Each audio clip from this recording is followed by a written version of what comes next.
Hey everyone, what's happening? It's Christian Colabelli, product manager Hello. at X Pedals at Eventide, and I'm back again with a very eclectic cast of working musicians. And we've got everyone ranging from dueling pianists to cover band musicians to GB guys to guys that just, gig during the week and need to make income based off gigging. And now that this pandemic has hit us, we're in a very precarious situation. So I'm just going to go around and have everybody introduce themselves, and we'll start with Walton. Yeah, hey, Walton McMurry coming at you from Southern Oklahoma. I'm just a road musician, studio musician. Just teach at a community college. So I'm I have my hand in everything, as we all do probably. But glad to be here. Thanks for having me. Yeah, man. And I met Walton back when I was playing on the cruise ship right after Berkeley. Walton was my first drummer and witnessed me get my ass handed to me by our band director. And Walton basically probably this guy kept me on the ship because I was so nervous and so dejected. And this guy just was like, hit the books, bro. It's time to practice these charts. And you know how it was, man. That band was insane, man. Humbling experience for sure. Very humbling. A good growing experience, honestly, looking back on it. I'm glad we went through it. I don't think I would have stuck with music if I didn't have that initial experience. It was really, it was the Buddy Rich school of learning, basically. For real. Okay, Dan Jost. What's up, man? How's it going, buddy? It's going okay. My name's Dan Jost. I'm a music director in South Jersey. I'm also a guitarist and a singer. So thanks for having me on, bro. Appreciate it. Yeah, man. Tell them like some of these gigs that you're playing, because you've done, when I was playing in the cover band and we were doing all the casino gigs, I'd run into Dan and, oh, here's Johnny. And you'd be playing a totally different style of gig, but within the casino. So just go into that a little bit. Hey, Johnny. Hi, Chris. How's it going, man? So I got really into the production scene in Atlantic City with all the casinos. I was in a show called Almost Angels. So that's probably what you're talking about. Yeah. It was like a Pussycat Dolls kind of show with 6 girls singing and dancing, and I was the MD. I played guitar and sang, and we had another guy that did percussion and rapped. And LJ, I know you've probably seen the show. Great show, man. Definitely. That was at the Taj. We were there for about 7 years, so it was a really cool experience because it was a steady gig every single week.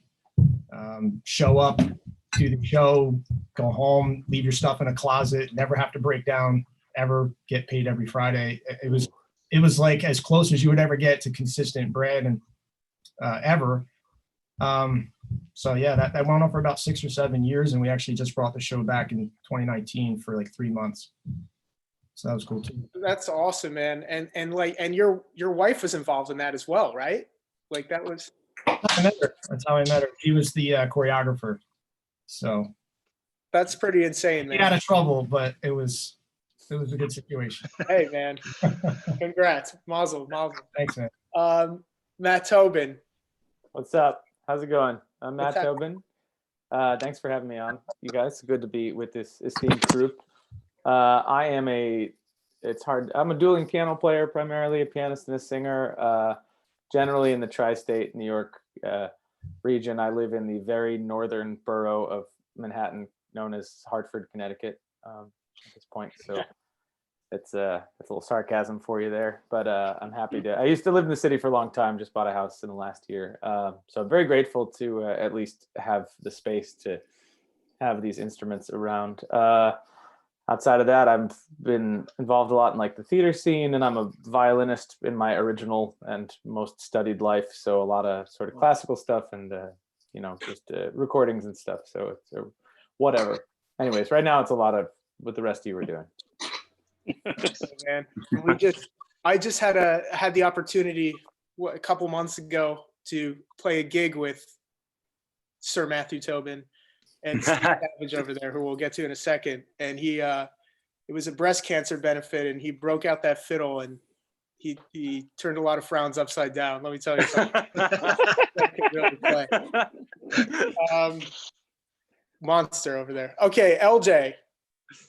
Hey everybody, I'm LJ Konopka. I'm a multi-instrumentalist, as you can see by all my stuff on the wall. Primarily play bass and sing in a band called the Event Horizon, which we pretty much play, twice a week, 3, 4, maybe even 5 times during the summer. So this whole thing popping off right about now is not the best timing at all. So just finding new ways, to connect with people, connect with musicians, and keep it moving during this whole thing. So nice to be here. And hope to hear all your guys' stories. It's good stuff.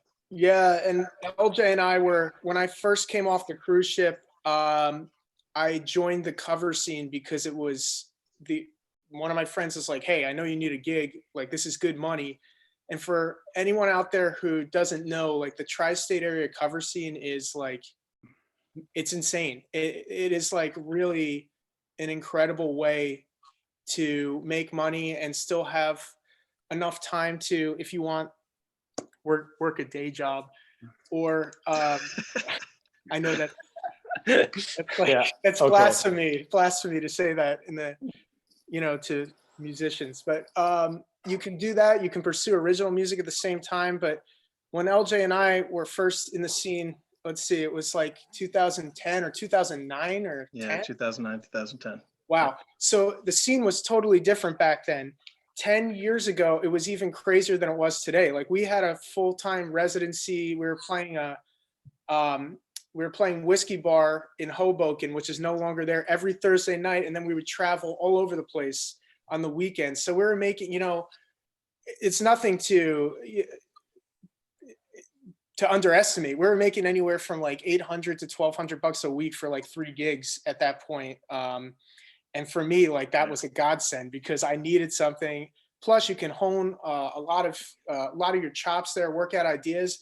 And everyone in that scene is, they're seasoned musicians. They're good, real good players in there. And it's just like a totally different vibe. Honestly, they should do a Jersey Shore style show on that cover scene because it's just such a staple in the Northeast. And I don't think a lot of people experience that. But anyways, we'll get into all that. Steve Savage. Yeah. So I remember meeting LJ with the band that you guys were playing in back in 2009, and Christian I've known since Berkeley days, 2007, 2008-ish. So to fast forward to present day, I'm a dueling piano player. Before you go there, though, tell them we didn't know this. But we also, before Berkeley, Steve and I have a really kind of interesting path that we came up on. Oh yeah. We were both. We did 2 laps on the undergraduate circuit, and the first lap was at Boston College in Chestnut Hill, Massachusetts, and Chestnut Hill University. Chestnut Hill University, correct. We were in the same English class sophomore year, I think, right? Yeah, but I had no clue. I was like in my own world throwing you like. Wait a minute. Baseball size football to the back. Yeah, it was senior year actually, and it was we were in the short stories class over on this bookshelf. I probably still have some of those books. But and I remember you were the person in the back of the room, like making really the drip noise and stuff, and driving the teacher insane. Our teacher who was a carbon copy of Phil Donahue, by the way. Correct. Yep. That is true. And then, like a couple of years later, probably 3 or 4 years later, we ran into each other at Berkeley, and I think I thought it was me freezing. Steve, you're I think you're frozen.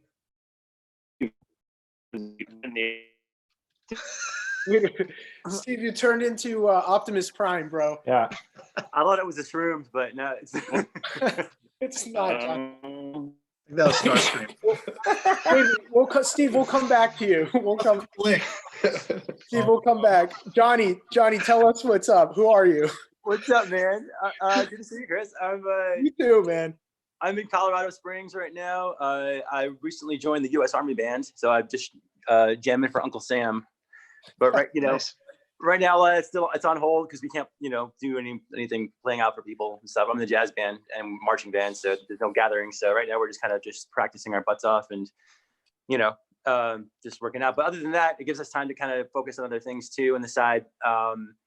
I was gigging around here, and the scene was, I was getting, I don't know, having some luck. Finally, just moved here and started playing around, and now, Corona happened, and all those gigs got canceled and stuff, like everything from corporate stuff to just bars and everything. So just kind of trying to be creative right now with, I'm making these fingertip guitar slides. I've been selling that to people, which are pretty fun. So right now I've been, finally kind of picking up on those sort of things for like slide guitar for shred players, really. I met Chris, where did I meet you? At Berkeley, right? Berkeley, bro. Dude, we were in the same, we were in an advanced performing guitar ensemble with Mark White, an amazing teacher called the Eclectic Electrics, which also contained all of Imagine Dragons. Imagine Dragons, that's right. What do we Every do last wrong, member? dude? What do we do? I don't know, man. They invited me to come out. I remember years ago when I first started, I did cruise ships too, and You got me in. I got you in it, right? And I remember I had a ship gig coming up, and Ben McKee, who's the bass player from Imagine Dragons, was like, "Hey, I'm in this new band called Imagine Dragons. You should come out and hang, maybe play with us a little bit, in Vegas right now." I'm like, whatever, I'll pass. I got to play this gig on the ship. Dude, those guys were, you know what, man? They were monsters back then. Like, they were playing like Dan, what's his name? Dan Platzman, drummer.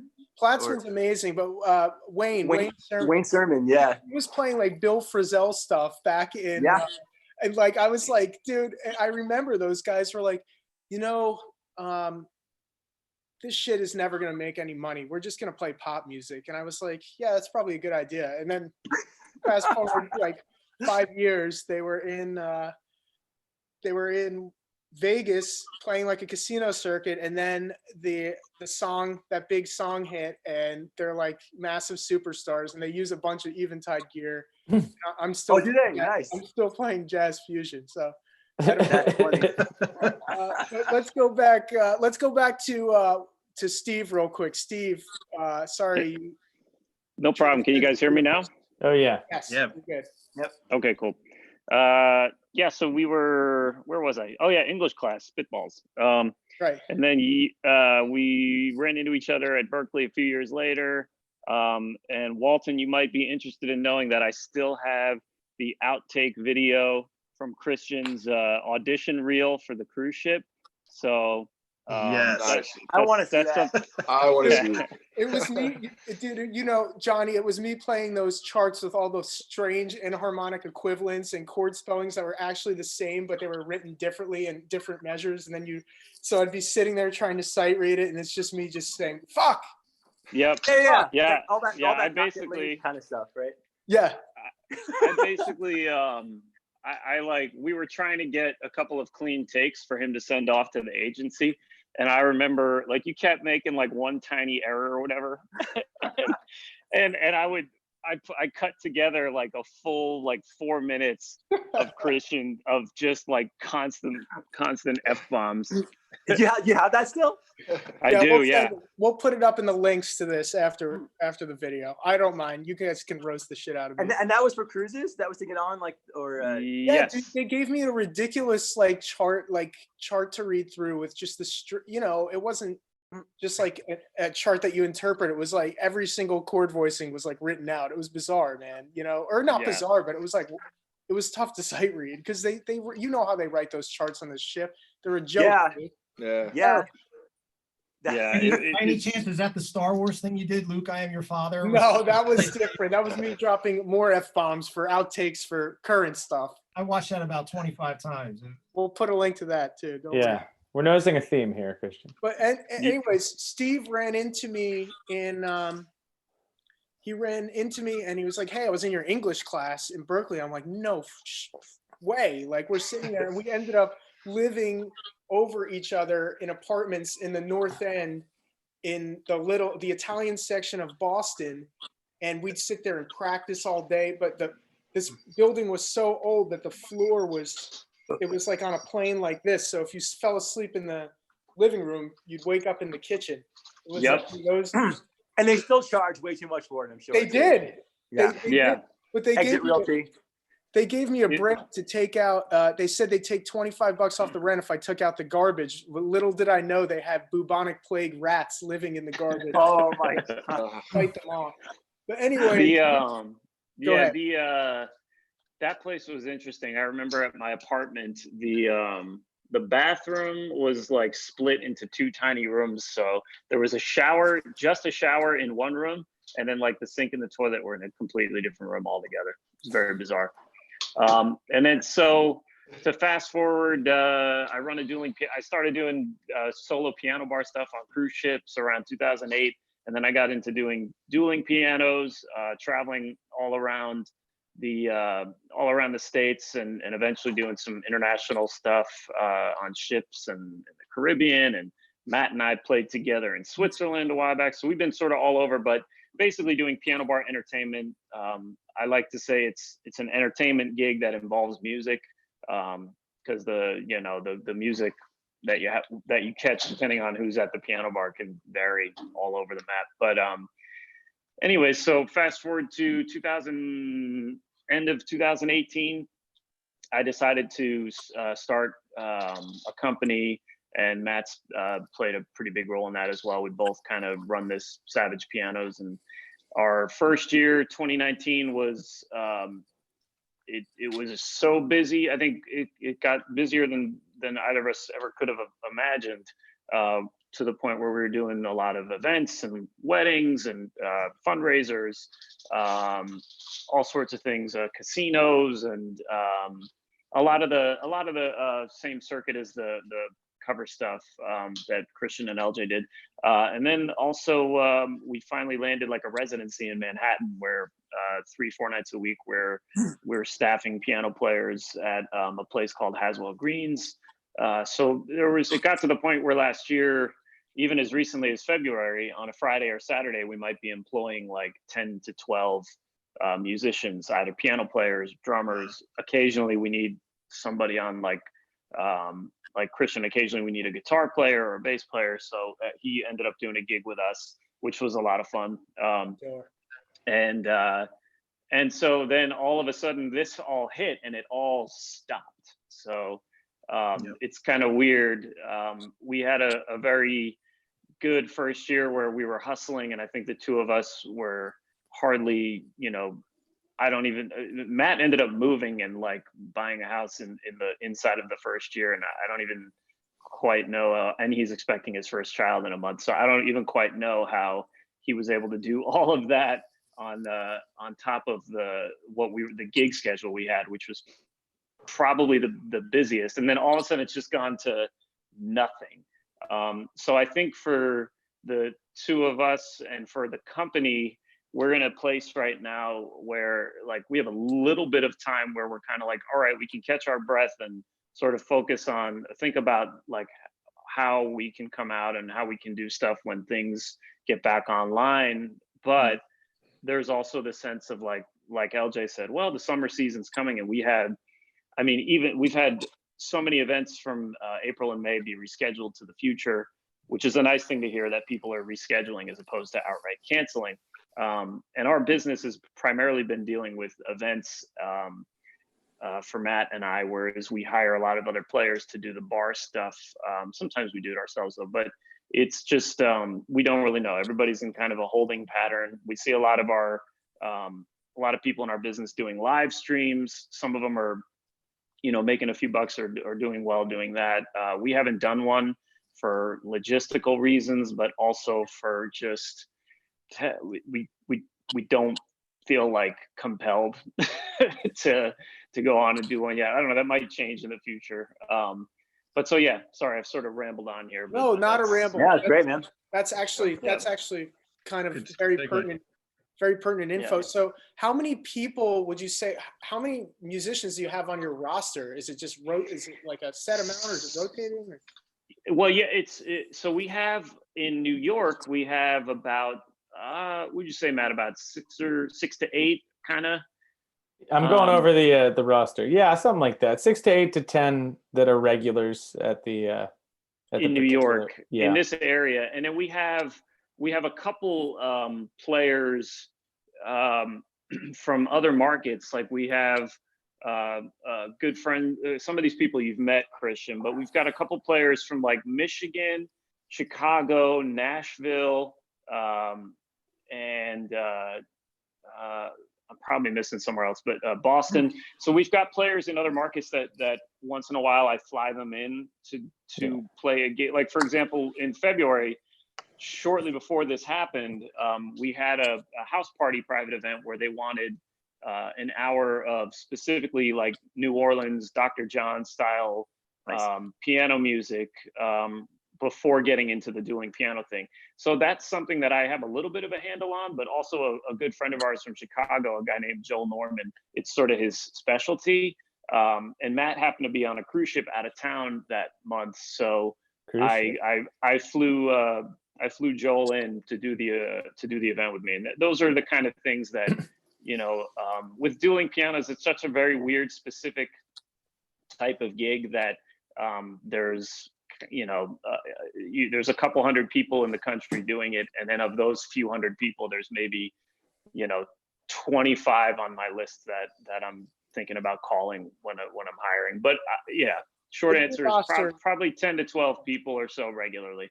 Your roster is filled with like Steve Savage Pianos is basically built on the premise that he's using the best of the best musicians in the scene. Like your players are all nasty. I mean, the ones that I've seen and played with, they're killing players, right? Yeah. That's sort of the reputation we've developed in the marketplace. Yeah. I mean, that's why you're so successful in the first year, man. Like you can see the difference. Like obviously you guys care about quality and you're bringing that to the table, It was a lot of brainstorming and a lot of conversations that led up to it with Matt and I. And I did a lot of planning out with, right down to exactly what kind of production equipment I was going to be buying for the PA and precisely how it's going to fit into the car and what kind of car we're going to have to be able to have it. And, we're building it to a place where we can do like 3 to 4 shows on a particular night, essentially. And it's been a balancing act because like you said, we do put an emphasis on the quality of the player and not just how they are as a musician, but how they are as an entertainer. And there's lots of things you can talk about with that. I mean, and every piano player, in terms of the guys and gals doing this gig, it's, you can talk about voice chops, you can talk about piano chops, how funny they are, do they play another instrument, like Matt plays violin, and just sense of pacing, their repertoire. There's so many things that go into it. And so you've had to learn, I mean, you're relearning sax right now. You learn drums. I mean, you guys are working, man. You guys are trying to, or you guys in particular are trying to bring more to the table. So you're obviously putting more into it. Yeah, and the result is when you set the bar there, when you have to, when you're doing shows, it's easy for me. It's for Matt and I when we go do events because we've played together so many times, we can read each other. But then when we start getting into like, staffing the bar shows and staffing other events on nights where we have multiple things happening, that's where you have to get a little creative and put some thought into it because, like you said, we keep the bar high. So sometimes it's like, well, we only have these 3 people available. Who am I going to call? That sort of thing, So are you guys still doing any ship gigs too? Or is that like out now? No, we worked for Howl at the Moon on and off. And Matt did one of those contracts recently, right? I did. That was actually the last gig that I played was February 29th. Because then I got off the ship. If I had known then, that was the last gig for a while. Yeah, just in time. Seriously, the guys I was playing with got off 2 weeks later, and it was a hairy dash through immigration, apparently. God. But Crazy. Where were you? What country were you in? This was a Caribbean run, so we did. It was out of San Juan, so we did, sort of the Eastern Caribbean, if you will. The Old nicest. San- They're Old all nice. San Juan. Old San Juan. Old San Juan. It's nice. Yeah, those Biggest- are nice shows. Biggest cockroaches in the world by far. Mm, Old San Juan. yeah. No joke. I'm like, listen. Most alcoholic sangria I've ever had too. Went through half of one of those, and I was just like, "Where am I right now?" Johnny, all of your Latin permutations that you showed me were coming to life in Old San Juan. Everybody was playing that stuff, dude. Yeah, the motherland, right? Yeah, dude, no joke, for real. So Johnny, dude, let's elaborate. Let's go a little more in depth into your whole background, because you have been a veteran of the ships for what, 10 years, 15 years? Like, yeah, I remember when I left Berkeley, I wasn't sure what I was going to do. I had an existential crisis and just wanted to die. I was like, oh man, I just spent all these years, paying for music school. What am I doing in my life? And so I thought, I'm going to do something to set myself up somehow. And I had two choices: either I was going to join the Army band, or I was going to jump in on cruise ships. So I came pretty close to doing the whole Army band process, and they offered me a ship in Venice first, and I was like, all right, I kind of want to do that instead. And every time I kept saying I'm gonna, I tried to go back to New York City and play for a while, and I did a couple tours here and there. I was with a band called Brother Josephus and Love Revolution. I don't know if you ever checked them out before. I think, was that after like Come Ride My Wave? Like when we were... We don't mention that anymore. Okay, yeah. I remember that song. Yeah, we played a gig. We played that. We did play a gig. That's right. We had a rapper. Was that after that? Was that after that?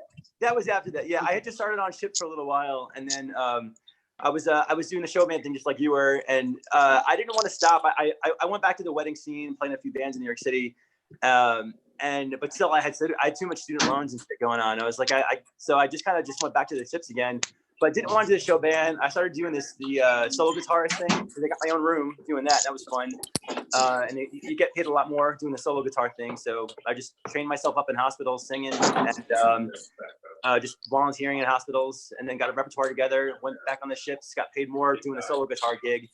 Then from there, met some really cool people. Put like a jazz kind of funk band together, and we played a bunch. Then I did a show with some of the guys called Evolution of the Blues. We were playing as guest entertainers. It's a fly-on act. You just play 2 shows for the week, and we did a whole like blues from start to finish. We left out the old work song stuff because my friend thought it'd be too it's always too soon for that. So it's like, maybe we'll go a little further ahead, Delta, and we started from Delta and then went up to like modern blues stuff. Not too modern given our audience. We went up probably to like the Allman Brothers, and then whatever kind of BB King kind of stuff was, and some of the Blues Brothers things, and that started to take off. I had a dirty comedy music show for a while. That's what I wanted to ask about. Which I got a lot. I almost got in trouble for it every time because it was just a little too dirty. I kind of just tailored it so to where I made it all the audience's fault, because I had a cute show of like kind of cute repertoire that was clean, and then I had the other half of it was completely dirty. So I left it up to them, and I would say, hey, if you guys want, if I'm too clean for you, which I always started out too clean, I say just say the word harder, and somebody in the audience always screamed the word harder out, and it would get worse and worse and worse, until we got to a point where it was just too bad, and at the end of the song, it was no longer laughter, it was just silence or like gasps, I think what it started to get too offensive. Because we did a song about eating babies, right? It was a Carly Rae Jepsen tune, "Call Me Maybe," became "Eat a Baby," and there's some clips of it online, unfortunately. So I didn't know if we can go. So someone said harder after that, and I said, I don't really know how much farther we can take this, but I have a bunch of tunes I just swore I would never pull out. And we did one on the Girl from Ipanema parody called "The Girl Might Be Bulimic," and that was it. That's where we stopped. And the director stopped the show. So is that when the Army band came? And then you joined the Army band? Yeah, right. Well, what happened was I was doing really well, and I had a bad feeling. I said, I like this life and it's fun. I feel like if I don't get out now, one, I'm never going to get out, and two, I just feel like it's time for something different. I was 35. That was the cutoff age for joining the Army band. I'm like, you know what? I'm going to give it a shot. Went through the whole process, took the tests and did the auditions and got in and went off to basic. Actually had a lot of fun and surprisingly, and then went through the Army School of Music, and then now playing in the Army band over at Fort Carson in Colorado Springs, and I love it here. But I just kind of had a bad feeling. I felt like something was going to happen. I needed, even though things were going really well, I needed to get out of that cruise ship life. I didn't want to be doing that for the rest of my life, and I also wanted to be able to stay in one place for a little longer and be part of communities and get the guitar slides thing started with the fingertip slides, and I needed to be on land for that somehow. So for me, joining the Army band was a bit of a good compromise. And honestly, it's a great gig. It's a lot of fun, really cool people, and been having a great time out here doing it. How is the material and how are the players? Like, what are you? You said you're in the jazz band. Yeah. Oh, great players. Material is good. We have a lot of freedom to do some cool stuff.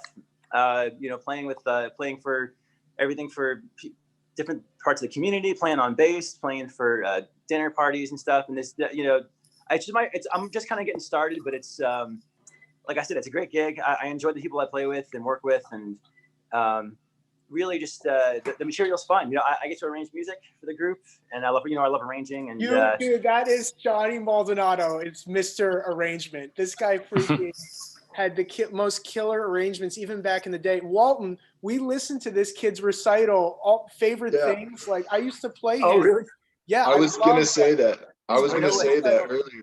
Johnny's recital was better than half of the teachers that taught at Berkeley. No joke. Like, this kid, no, really. He was at that type of level back then. I learned a lot from John. Johnny really got me playing changes. Like, I had so much trouble with that stuff because I was coming from just a totally different world. Even though I loved listening to it, I just couldn't facilitate the stuff. And Johnny was like the first guy that was like, no, just do this. And I was like, oh. Dude, Johnny, I want to let you know, I totally ripped that my favorite things arrangement off for my grad recital, man. It was for real? Oh, dude, I gotta hear it, man. You have it on tape? I've got it somewhere. I've got to go dig it out. I've got it on my computer somewhere. I haven't listened to it in forever, but Christian showed that to me on the cruise ship, and I thought that was the coolest thing. It was in like 7, right? It went back and forth between 3 and 7, I think. I ended up starting out with this like kind of tapping, kind of like harmonic stuff too, for the intro. Yeah. So fun. But yeah, I remember. What's up? Oh, sorry. I was gonna say, I remember being at your recital and watching that. Both of you guys, I think. Yeah. Didn't I see? I think what I'm talking about, Johnny's actual senior recital. Like, I think I was watching it with you, Steve. Like, I think so. Johnny just had like a totally, even back then in Berkeley, like he was listening, like he was doing like harmonic stuff, like Lenny Rio and like you showed me Brent Mason. Like I owe a lot of my versatility to this guy right here. Oh, hell yeah, man. But you were even prototyping a slide thing. I mean, dude, you've been doing this. You've been trying to get this or working on this invention for what, like 10 years now? At first we had glass, and it wasn't until I came out to Colorado Springs to where I started working with ceramic artists. Ceramic's been like for something. The problem with having something this small is the resonation, the resonance on it. And for some reason, when we started working with ceramic, it screams, man. I mean, it's just like, doesn't matter how small it is. I've got slides that like. Play something. Play that guitar. Play the acoustic. Play the acoustic? Yeah. Here, let me get a pick. 1 second. You using Black Jazz 3s still? Am I using what? Black Jazz 3s. You still using? Oh, right. Well, this one's a demon horn pick from the Japanese Suicide Forest. So I'm gonna. Cool. Yeah, so this one's one of the newer ones we just came out with called the Phantom. It's just got like an elastic band on the back and a little plate of ceramic in front. Okay. So it gives you a little more accuracy. Yeah. You can kind of like shred and then slide it to notes and, play jazz melodies. Sweep while you're still doing any kind of, any of like the tapping kind of fifth. But it's just a really, really great little, and you can turn it around too. We have, so you can kind of still, like, if you want to use it or not use it. That's a problem I've always had with Slide as well, is, you know, being able to choose whether I wanted to use it or not. The other models we've got are the ones that are kind of just like full all the way around, and not, you know, not just with the elastic band in the back. And those are cool, a little bit more meatier. And you have it just gives you a lot more accuracy to see where you're landing on top of the fret. Yeah, that's something that I never really liked that with slides. I felt like you were just compromising one, you know, so much. And that's cool. That's kind of a nice, I hope it takes off. It's a good solution. Yeah, so it just allows you to do a lot of other stuff. And then with the rough end of it too, you probably can't hear it on this.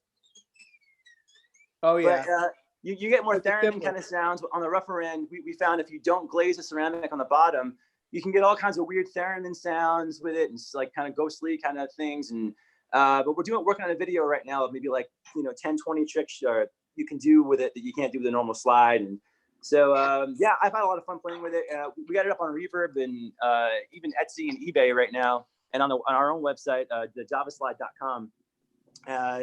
And when we brought the price down to about $10 each, and as soon as I did that, they just started selling a lot quicker. You know, we had them for like, we were testing to see how much people would just like impulse buy it for, and you know, it probably cost less than $1 to make. So I was like, you know, we'll see how high we can take it. We went to $25.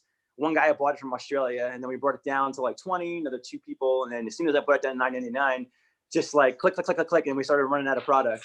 So. They've been moving pretty well right now, and but I just, you know, when I was a kid, I was like you said, you know, that was the pain in the ass thing about having a slide.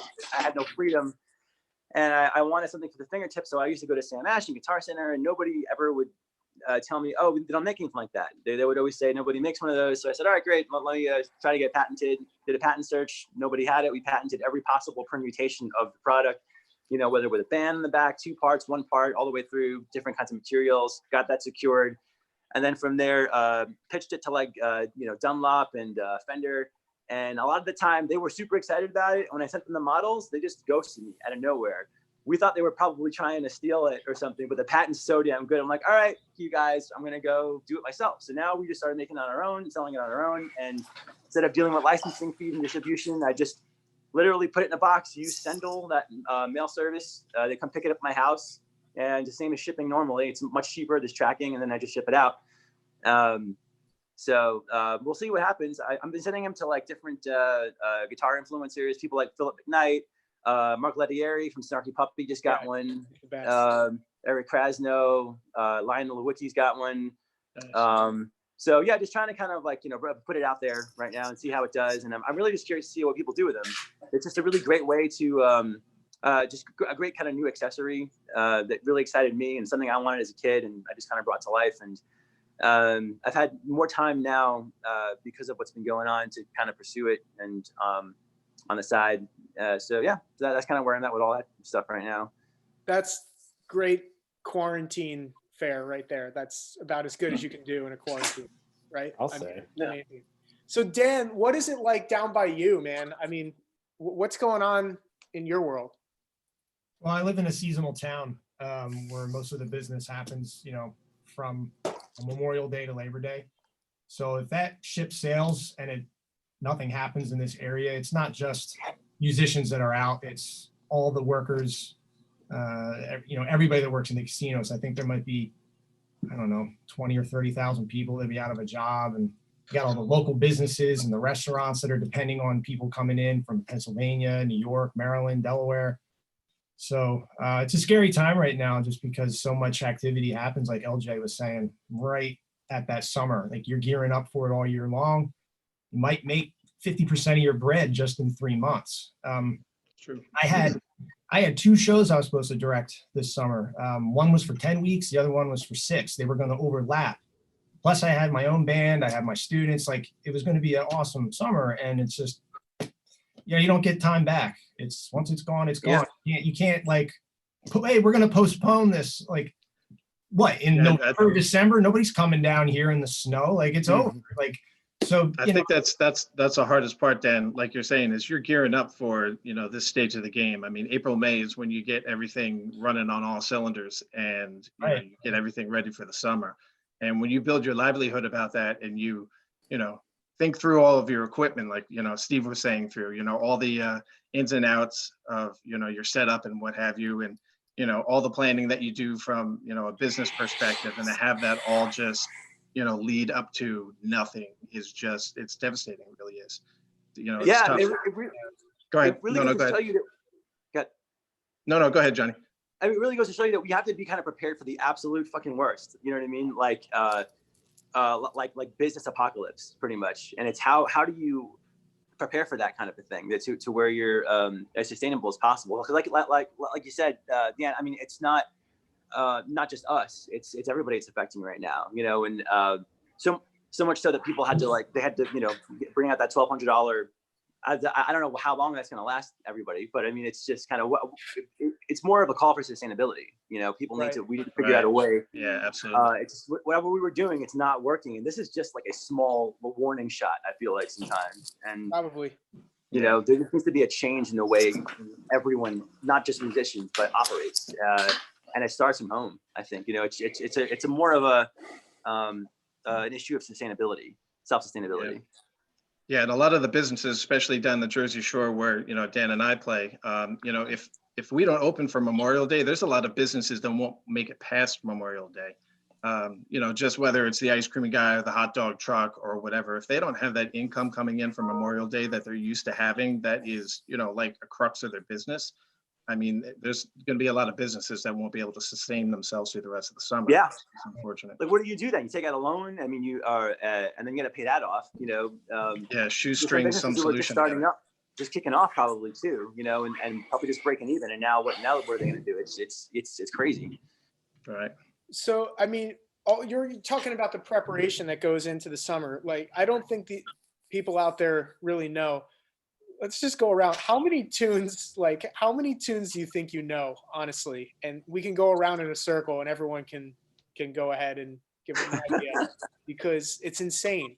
Tell them, LJ, what it takes to I mean, hundreds. I mean, obviously, but it might be in the thousands if you know the chord structures around the, basic song. How many you really know 100% in note for note versus how much can I get through a totally different exactly. thing. So. Like the cover scene is really, I mean, I remember when I was doing it, 5 years ago or whatever it was, we'd learn every season, going into the summer, we'd have what you'd search the top 40 charts or whatever, YouTube, and see what. Now it's so hard because there's not really that's kind of it's gone.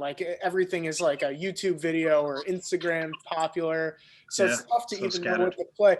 And it's funny because we'd be setting up songs and we'd have we used to do a bunch of medleys and stuff, and we'd play a medley and people would be into one song, and then you go to the next one and people are just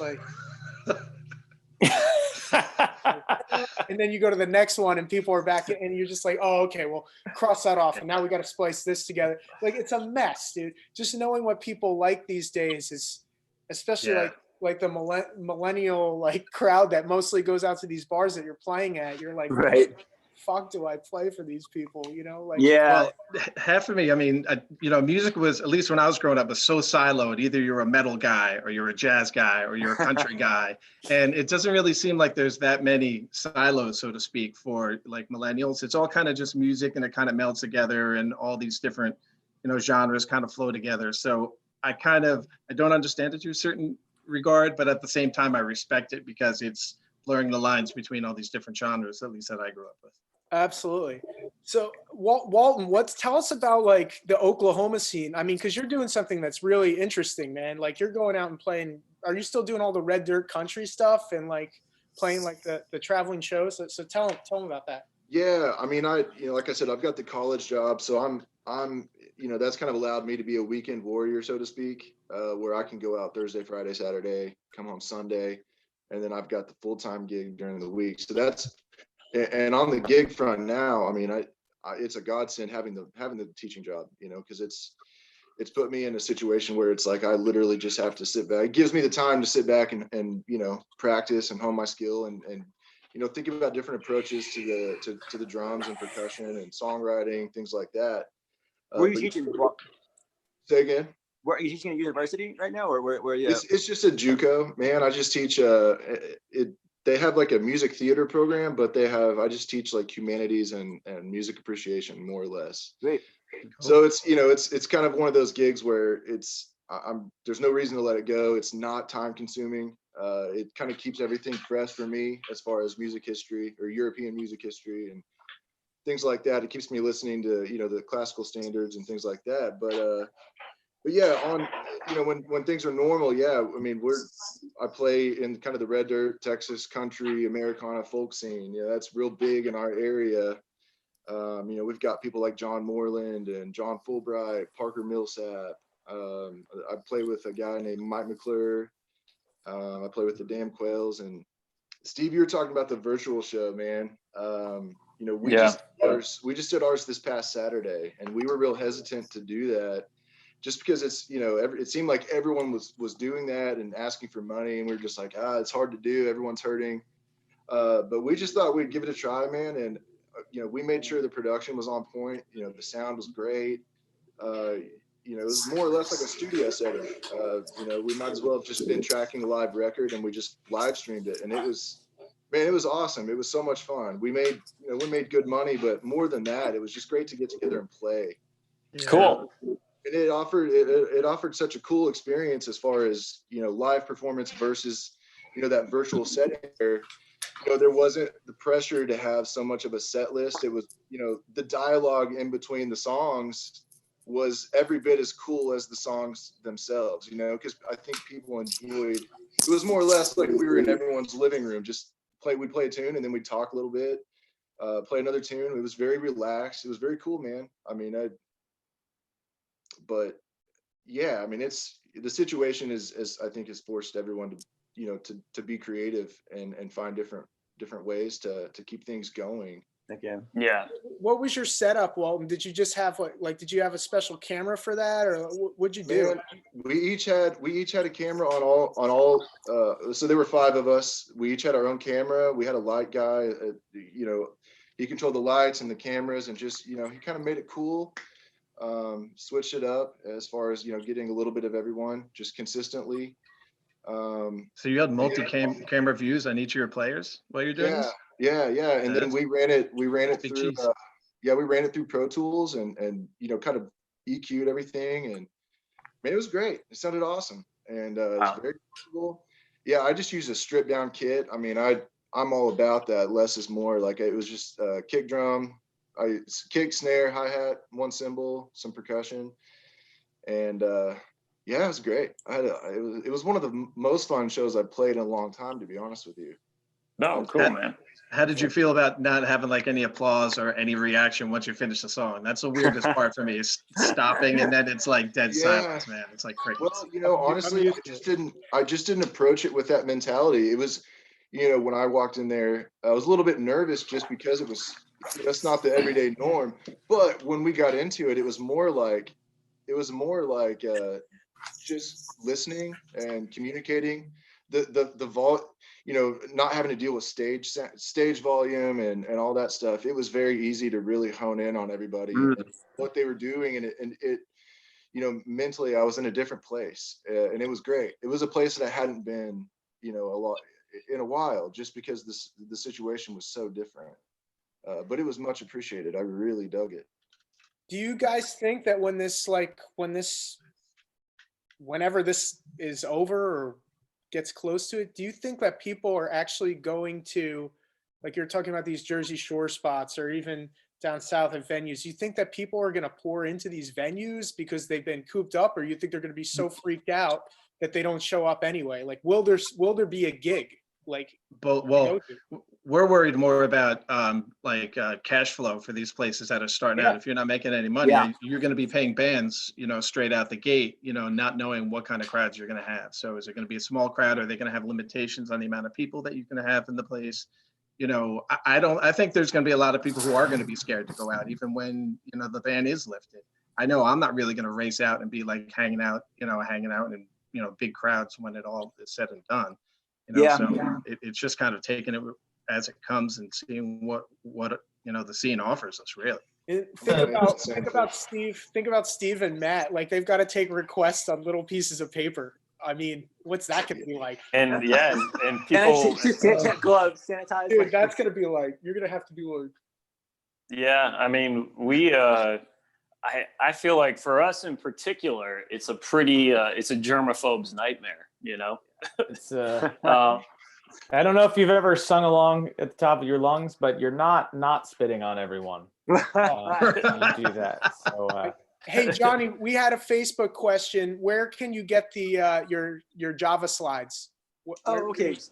Yeah, Java slide, guitar slide on Instagram. You can go up there. There's a link to the website, or thejavaslide.com. That's just THEJAVASLIDE, thejavaslide.com. There's a little order section. I think right when it pops up, it says order now. Just click on it and it'll send you right to the Reverb site. Yeah, sweet, man. So, I mean, just getting back to that, I mean, LJ, we were just at that Mr. Bungle show, dude. I mean, we had people falling. I mean, I think somebody like may have like just decomposed on their foot. Yeah, I mean, like, I can't imagine going to a show like that now with people. Think about people, all the people drinking and returning. You think that those people are washing glasses like right? Yeah. type of turnaround? Oh man. No way. No way, man. Like it's just I don't know how we can get back to where we were. I think it'll dip for a while, you know what I mean? And then slowly, I mean, I don't know. This thing is so unpredictable. If it just dies out, I mean, that's the best we can hope for, I think. Or if they find some sort of a weird vaccine for it, but it just seems so elusive. Well, I will say though, a friend of mine said to me is think about live performance like the theater. Theater's been around since the 5th century, the 4th century, and it's lived through a lot of plagues, and people still have gone to things. So I think it will take time, but I'm generally optimistic that people are going to get themselves back there. Agreed. It's going to look like a middle school dance for a little while, I think. I think all we need really are those Jetson style little helmets, and then everybody can be, I don't know. We all look like Daft Punk. Yeah. It might be what it comes down to. You know what I mean? So people are also, have you guys seen that drive-ins right now are killing it? In terms of movie theaters.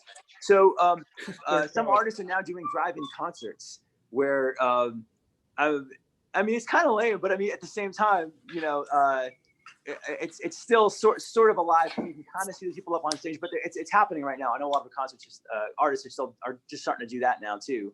So that might be a thing that might be able, I think there's going to be a renaissance, man. We're all using, cloth napkins, and we're going to be using handkerchiefs and all that sort of stuff. So maybe we'll all become sentimental gentlemen.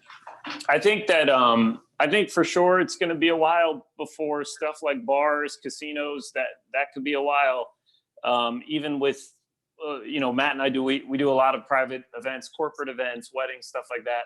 I think that we'll still see people wanting to book events, I think, because, in a time like this, when, people are dealing with this sort of a thing, they start thinking about, maybe I do want to, invest in a good, entertainment option for my wedding or for, my surprise birthday party that I'm planning for somebody in my family. I think people are, that's one of the things that I think we will see once things do start to get back rolling, is I think, I'm hopeful that people will want to invest in live entertainment in terms of what we all do, because, you realize it's important.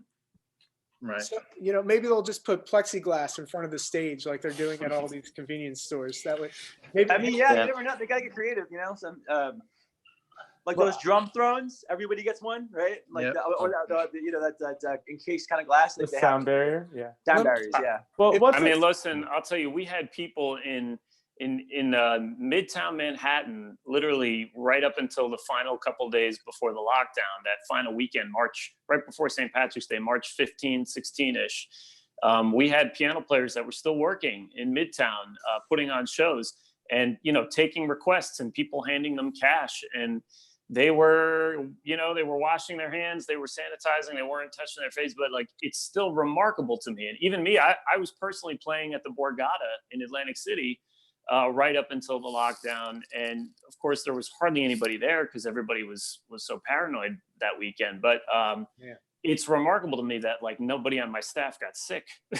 So Yeah. Well, Thank God. demonstrably sick. Yeah. Right. Exactly. See, the plexiglass probably, I would probably like that, man, because I Like mean, a sneeze guard. I would, not only that, I've jumped into the crowd. I've done the horrible stuff. Like, it would keep me away from, I think I left playing in the cover band because LJ and I were playing a gig at the Marlin in LBI. And I remember I went up to the front of the stage to take a solo, and I played the first note. I think it was like Sweet Child of Mine, and it just went meow, and I just looked to the right, and there was just a drunk girl on stage on my pedal board hitting every single thing. Oh my God. And dude, that was my exit from the cover scene. I lost it. I was like, I wouldn't play until the bouncer kicked her out. But if the plexiglass was there, I would have been protected from Corona, and I would have I'd still be playing. Who knows? You don't mess with Christians. I have a great Go video for it, ever. doing a We're solo. touching my Eventide. Christian, I have a great video of you playing a solo at the Borgata at the Gypsy Bar. And you're like getting into it, ripping it, and then I slowed down the footage as like a can of beer and you see it like hit the fretboard, and Christian in slow-mo goes like that. Dude, I had to send it to him. Like, that's the kind of crap you have to deal with sometimes. And I think, when you hit like 33, 34, you're like, all right, man, I'm looking for something different. Like that's why I really like the production shows. It's a professional operation. You got to be there on time. You got to sign in. If you're late, they dock your pay. You get a W-9. Like they actually have like a structure. Like I have people that are under me that report to me. I don't mess with the people that deal with the production or the choreography. Like that's their lane. We have our own lane. We go our own way. I take care of the musicians. They take care of the people on stage. They make sure the artists are there on time, that they're not late for their flights and stuff. To me, I just like it. It's like it's just there's more organization to it. You're not dealing with something wild. And anybody that's worked in casinos will tell you all the crazy stuff that goes on. Oh my we God! can talk all day about that. LJ, what about the lady when we played in where was it? What's the casino in Philadelphia? Sugar House. Yeah, with the best low main on the East Coast. Is in Sugar House at 2 a.m. But we had. We started gauging places by the food that was available after the gig. So remember, what about Slep Happer? Remember Slep Happer, the lady in the front was like we're playing, and the whole time I think I don't know if she was mentally deranged, but she kept saying, she had like 2 teeth right here. She kept saying, Slep Happer, Slep Happer. We kept on looking at each other. We were like, what is she? Is that she wanted us to play Slep Happer? And then LJ was like 10 minutes later, so this lady was in the front. He's like, you mean Sledgehammer? And she goes, Slap Happer. And I was like, okay. Good, I'll do it. But anyways, yeah, hopefully we can get back to that. We got to get back to that. Nice. So yeah, I mean, guys, like. I mean, listen, we once shaved Matt's beard on stage during a gig one time. I mean, I don't even want to. Don't even want to think about how many germs. Hey, I use several artisanal shampoos for this. So it looks artisanal. We got 150 euro to shave my beard on stage. I'd do it again in a heartbeat. That was somewhere in the Mediterranean Sea. Yeah, perfect for that. It was a moment. Yeah, I believe Chris Hatfield shaved my face while Steve sang Wonderwall, but changed the lyrics to be maybe you're going to be the one who shaves me. Yeah. It was met with great something. Yeah. So if that's not a window into the skill set needed to work for Savage Pianos, I don't really know what is. Grow a beard, be willing to part with it in front of a room full of people. Did you grow that beard that same length back in like 3 days? I bet you did, dude. Yeah, I went backstage and came back and it was back, but it was. Yeah. Honestly, it was one of those things where it was somebody in the audience. People tip us for songs, and somebody in the audience was just like kind of daring us to do it, and Yeah, no, that's awesome. yeah, it was funny. It was, I think, one of those nights that week we also were all playing the show in our underwear, unbeknownst to anybody who was our. That was the night I found out Steve was funny. I had no idea. Yeah. I'd known him for 7 years. I had no idea. Yeah. Until that night. Do you guys find it interesting? Just not to like, No. like, so we're all stuck at home, everybody, and I assume every person has Spotify, and I have 300. I have my dad's old CD collection, his old record collection, so we have infinite amounts of music kind of mastered and made to listen to, and yet people are very happily tuning into lo-fi productions on Facebook, and watching Yo-Yo Ma play on. Well, I mean, that's a pretty good thing, but just anybody. So I think if anything, when this does kick up, to be optimistic that people will recognize how much the act of making music is that much more important than just the act of listening to music. It's about a connection, man. People want a connection. That's why they go to live shows. They want to feel part of something real. It's the human condition. We got to go somewhere and feel like we're part of something bigger, I think, or something special or something artistic, Yeah, do you guys feel like we were kind of coming back to that beforehand? Because I kind of felt like, live music was starting to catch, rock and roll, was starting to bust into the mainstream a little bit more. Do you feel like that was already set in motion, and maybe this, kind of little brief interruption that we're going to have, what might kind of, throttle it once it finally does get kicking again? What do you think? I do. Personally, Yeah, I do. I would like to think so. I think the heart of rock and roll 2020, is, there's so many rock tours coming around. Live music was starting to find its way into, the mainstream media a little bit more, that stuff. So I hope so. I hope so too, man. I mean, I think it'll come back stronger, Yeah. I mean, if we don't get back to that, like, there's just too many talented musicians for that not to happen. Like, we cannot accept that. We have to figure out a way to survive and thrive, or else what have we spent our whole lives doing? No. I mean, they say the heart of rock and roll is still beating. What I see, I believe it. Guys, listen, we've been on for an hour. I think we've covered some interesting ground. This is a really amazingly talented, eclectic, and wild cast of characters that I have before me. And I'm lucky enough to have played with all of them in a musical situation throughout the last 10 years or so. Or Dan, did we ever play together actually or not? Did we jam? You know what? I don't think so. I don't think we have. We got to rectify that. Came to my bachelor party, rode some go-karts, and that was it. That was all. I got smoked, man. But anyways, let me just go around and everybody can just kind of do a sign off and tell us where we can find out more about you. Facebook, Instagram, or whatnot, whatever you want to do. So, Walton. Yeah. Thanks again for having me, man. Good to see you, man. Good to see you. Yeah, you too, man. I miss you a lot. Hopefully we'll get together soon in person. We got it, man. Yeah. Man, I just, I play with the Damn Quails, Mike McClure, thedamnquails.com, MikeMcClure.com, and then just me personally on social media. That's where I'm at. Just Walton McMurray, Facebook.com/Walton McMurray. Same with Instagram. Pretty simple, but that's it. Hell yeah, man. Thank you, brother. Matt, thanks a lot. Tobin, where can we find out more about you? This internet thing, it's got legs. I think it's going to be around for a bit. So you can find me. Actually, Walton, I according to my calendar, I was supposed to be playing in Oklahoma City this past weekend, so we should chat. Oh, right so on. we'll talk after. But it's you can find me. Matthew Tobin on Facebook, or you can find me on Savage Pianos stuff over with Steve. Don't go on my Twitter. It's just a cesspool of retweets. You don't need that.